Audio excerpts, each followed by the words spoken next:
Sebelum lanjut aku ucapkan selamat datang di channel Junior Sport News. Channel yang membahas dunia sepak bola. Pastikan kamu subscribe channel ini, dan jangan lupa, klik tombol loncengnya, agar kamu nggak ketinggalan informasi sepak bola terupdate. Kalau kamu suka, beri jempol. Dan jangan lupa meninggalkan jejak di kolom komentar.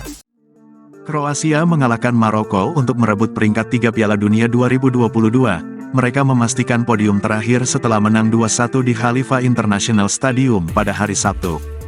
Joško Gvardiol dan Mislav Orsic tampil sebagai pencetak gol kemenangan bagi Kroasia, sementara satu angka hiburan bagi Maroko dilesakan oleh Ahraf dari di menit ke-9. Hasil ini mempertahankan tren bagus Kroasia selama mengikuti Piala Dunia. Pasalnya mereka sukses masuk 3 besar dalam 3 kesempatan.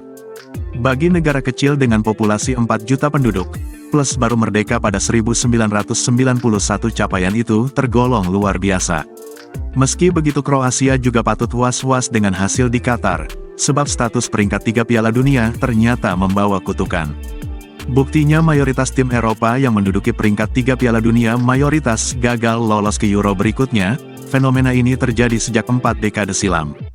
Mereka yang merasakan nasib sial adalah Polandia di tahun 1982, Prancis di tahun 1986, Italia di tahun 1990, Swedia di tahun 1994, Kroasia di tahun 1998, Turki di tahun 2002 dan Belanda di tahun 2014.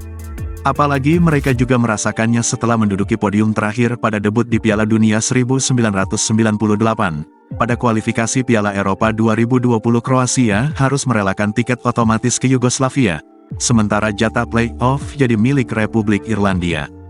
Agar tidak terseret tren negatif, Kroasia harus berjuang keras pada perjalanan menuju Jerman, yaitu tuan rumah Piala Eropa 2026.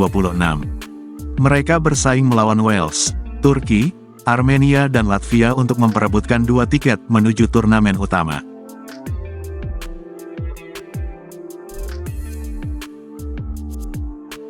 Pada laga melawan Maroko, Kroasia memang tampil menjanjikan sejak awal babak pertama. Mereka aktif melancarkan serangan yang membahayakan kubu pertahanan Maroko, dan tak butuh waktu lama bagi Fatreni hingga berhasil menembus benteng Singa Atlas. Singa Atlas langsung merespons ancaman ini dengan baik. Ahraf dari mencatatkan nama di papan skor sekaligus membuka keran angka bagi timnya. 2 menit berselang, kedudukan sementara berubah menjadi imbang 1-1. Tak ada gol baru yang tercipta setelahnya. Kedua kesebelasan kembali mencoba mengais peluang untuk membobol gawang masing-masing. Kroasia nampak lebih dominan dalam hal penguasaan bola, namun Maroko juga bermain cukup tangguh dengan tak memberi ruang bagi mereka untuk mencetak angka kedua. Fatreni baru mendapat peluang baru memasuki menit ke-26, mereka kembali dihadiahi tendangan bebas oleh wasit, malang kesempatan ini gagal dimanfaatkan dengan baik.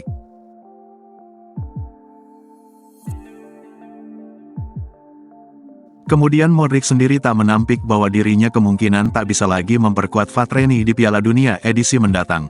Walau begitu ia tak menutup peluang untuk tampil dalam kompetisi internasional lain sebelum memutuskan gantung sepatu. Ini mungkin pertandingan terakhir Modric di Piala Dunia, tetapi untuk sekarang Modric belum bisa berkata apa-apa.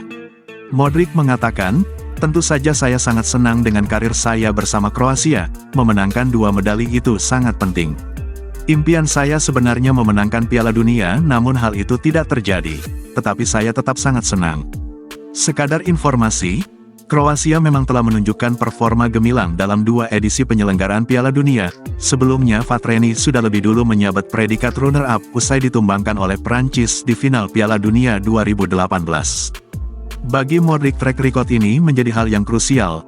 Pasalnya Fatreni berhasil membuktikan kiprah dan kontribusi di sepak bola level dunia, terlepas dari statusnya sebagai negara kecil dengan populasi yang hanya mencapai 4 juta penduduk.